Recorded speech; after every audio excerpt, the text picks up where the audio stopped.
Si Alfonso Serrano Anido, o mas kilala sa kanyang screen name na Alfie Anido, ay isa sa mga regal babies na kasabayang namayagpag sa showbiz nila Gabby Concepcion, William Martinez, Albert Martinez, Maricel Soriano, Snooki Serna at Dina Bonnevie. Siya ay pinanganak noong December 30, 1959 sa Manila. Ang kanyang ama at ina ay parehong mga Spanish mestizo at mestiza. Kaya naman isa si Alfie sa mga tinitilian ng mga kadalagahan noong dekada 80. Una na siyang nakilala sa larangan ng fashion at commercial modeling bago siya pumirma ng kontrata sa Regal Films noong 1979. Mas lalo pa siyang nakilala nang malink siya kay Dina Bonnevie nang gawin nila ang pelikulang Camp Classic Temptation Island noong 1980. Sa kabila ng kasikatan ay pinagpatuloy ni Alfie ang kanyang pag-aaral sa Ateneo de Manila University kung saan ay kumukuha siya ng kursong management. Dahil sa husay sa pag-arte ay talaga namang namayagpag ang pangalan ni Alfie Anido at nagkaroon siya ng maraming mga tagahanga. Mula nang pasukin niya ang industriya ay nagawa niyang makabuo ng 14 na mga pelikula, ngunit hindi nagtagal ang kasikatan ng aktor dahil sa naging kamatayan nito noong 1981, sa mismong araw ng kanyang ika-22 kaarawan. Ang kamatayan ng aktor ay naging isa sa pinaka-pinag-usapang kaso noong 1981 at 1982 at naging laman ng mga media at pahayagan. Samahan niyo po akong balikan ang naging controversial na kamatayan ni Alfie Anido. Sino nga kaya ang kumalabit ng gatilyo ng kalibre 38 na tumapos sa buhay at karyera ng aktor na noon ay nasa tugatog ng kanyang kasikatan? Bago ko po simulan ang ating story, sa mga bago po sa channel ko, please hit the subscribe button at pakipindot na rin po ang ating notification bell para ma-notify kayo sa mga bago nating upload na videos. Nang pumasok ang taong 1982, ay isang balita ang pinag-usapan sa ating bansa. Ito ay ang naging kamatayan ng isang matinee idol na si Alfie Anido. Ayon sa report, ay nagpakamatay ito ngunit may mga usap-usapang kumalat na pinatay ito ng kapatid ng kanyang nobya noon na anak ng dating Minister of Defense, former Senator, naging Senate President at kasalukuyang Chief Presidential Legal Counsel na si Juan Ponce Enrile. Si Alfie ay nakitang wala ng buhay sa loob ng kanyang silid sa 31 June Street, Bel Air, Makati City sa gabi ng araw ng kanyang kaarawan noong December 30, 1981. Nagawa pa nila itong dalhin sa Makati Hospital kung saan ay sinabi ng emergency doctor doon na ito ay wala ng buhay upon arrival. Si Alfie ay namatay dahil sa tama ng baril sa kanyang ulo. Ngunit may mga usap-usapan noon na may mga tama pa ito ng baril sa kanyang dibdib. Ngunit ang nasabing mga detalye ay hindi kinumpirma ng mga kapulisan. Ayon sa mga pulis, ang pangyayari ay hindi inireport sa kanilang tanggapan ng pamilya at mga kamag-anak ng aktor. Ayon kay Makati Police Chief Colonel Roberto Acle, ay wala silang idea na sa nangyaring insidente. Hanggang sa marinig na lamang nila ito sa isang Bel Air security guard na siyang isa sa mga pinakiusapan ng pamilya para tumulong sa pagkontrol sa dami ng tao na pumupunta sa St. Andrew's Chapel kung saan si Alfie ibinurol. Dahil dito, ay agad siyang nagpadala ng team ng mga investigators para kumpirmahin ang nasabing report. Ayon kasi sa kanilang policy, kapag ang isang tao ay namatay sa pamamagitan ng tama ng baril, kasama na ang kaso ng pagkapapakamatay, ay kinakailangan itong dumaan sa medical legal cases at dapat na i-report ng hospital o ng attending doctor sa tanggapan ng pulis, ayon na rin sa kanilang SOP. Nagsagawa ng interrogation ng investigador sa pamilya ni Alfie Anido at agad nilang hinanap ang weapon na siyang naging sanhi ng kamatayan nito. Iniutos din nila na dalhin ang remains ni Alfie sa morgue ng National Bureau of Investigation para sa autopsy. Sa report na inilabas ni Major General Prospero A. Olivas, sa kanilang ginawang examination sa katawan ni Alfie, ay namatay ito sanhi ng tama ng baril sa kanyang ulo. Nakitaan din nila ang dugo nito ng mataas na level ng alcohol o ito ay intoxicated nang ito ay mamatay.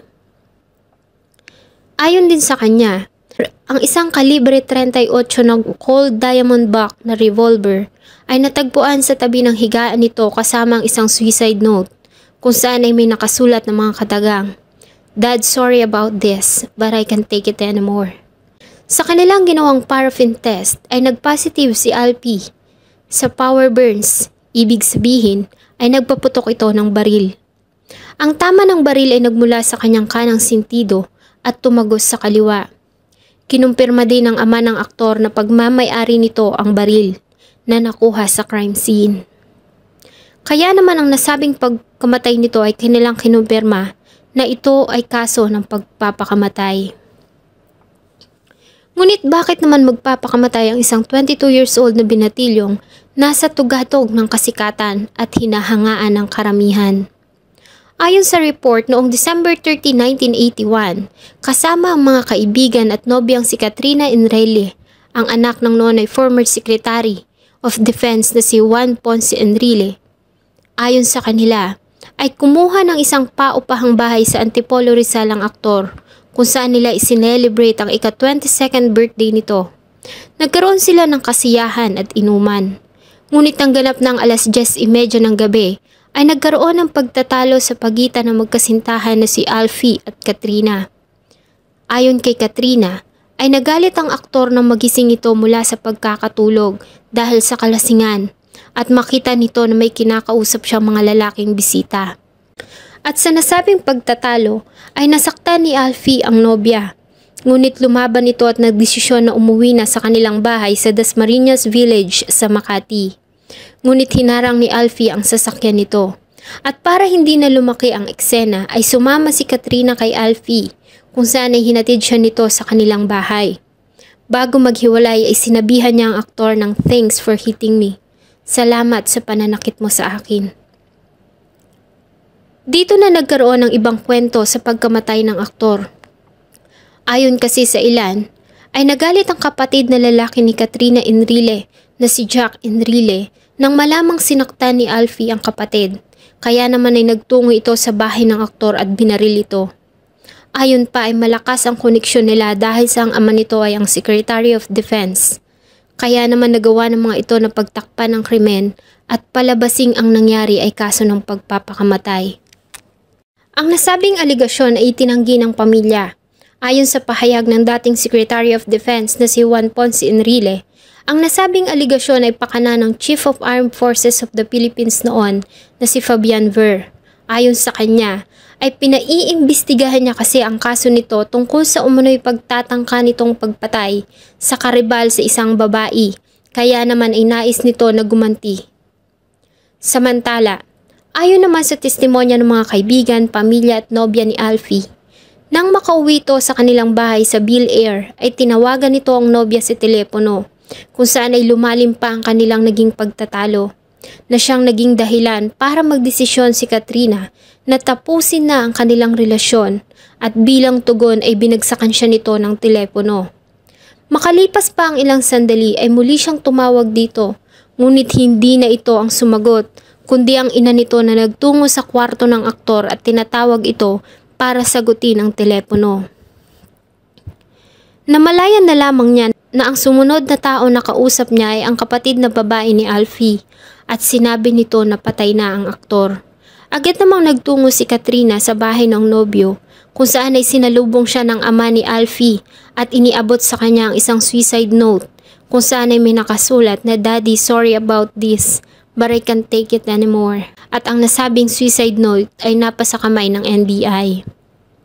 Makalipas ang halos 3 dekada, sa isang panayam kay Katrina Enrile ni Wilson Flores ng Philippine Star noong June 1, 2014, ay sinabi niya na nagpaplano na sila ni Alfie Anido na magpakasal.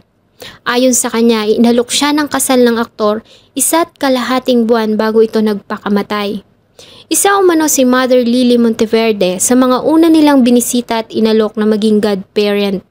At ayon din kay Katrina, nang mamatay ang aktor ay buntis siya, ngunit huli niya na ito nalaman at maging si Alfie ay hindi umano alam ang tungkol doon. Ngunit makalipas lamang ang 3 buwang pagbubuntis ay namatay ang bata sa kanyang sinapupunan dahil na rin sa stress ng kanyang naranasan mula nang mawala si Alfie. Si Alfie ay inihimlay sa Manila Memorial Park sa Sucat, Parañaque noong January 2, 1982, kung saan ay maraming mga tagahanga nito ang pumupunta at dumadalaw sa kanyang puntod. Hanggang sa magkaroon ng balita na inilipat na ng pamilya ang kanyang libingan dahil sa vandalism na ginagawa ng mga obsessed na fans. Nang mamatay si Alfie ay hindi na niya natapos ang pelikulang Diyosa na pinagbidahan nila ni Lorna Tolentino. Kaya naman gumamit na lamang ng double ang production para sa mga hindi na kumpletong eksena ng pelikula. Hindi rin natapos kay Alfie ang pagkakaroon ng artista sa kanilang pamilya dahil sa sinubukan ng kanyang bunsong kapatid na si Albert Anido na sundan ng kanyang yapak sa showbiz. At katulad ni Alfie ay si Mother Lily Monteverde din ng Regal Films ang nagbigay dito ng break sa industriya, kasama sina Gretchen Barreto at Nadia Montenegro. Una itong lumabas noong 1984 sa youth-oriented movie na 14 Going Steady. Ngunit makalipas lamang ang 2 taon at matapos makagawa ng 7 mga pelikula, ay mas pinili nito na bumalik sa kanyang pribadong pamumuhay. At hindi nito napantayan ang popularity ng kuya na si Alfie Anido. Gabi, murahin mo nanay ko. Pero wag may damay ang nagmamagandang loob sa'yo. Kaya mukha ko na lang mababasag mo. Ang yabo mo kasi, kat ka ng kat, akala mo kung sino eh. Bagal-bagal mo palibasa bulok na yung kotse mo, kailangan pagbili na yun. Sana po ay nagustuhan niyo ang kwento na akin pong ibinahagi. Marami pong salamat sa patuloy na pagtangkilik ng akin pong mga videos. Huwag niyo din pong kalimutang mag-iwan ng inyong saloobin at suggestion sa atin pong comment section. Thank you so much po and see you in my next video.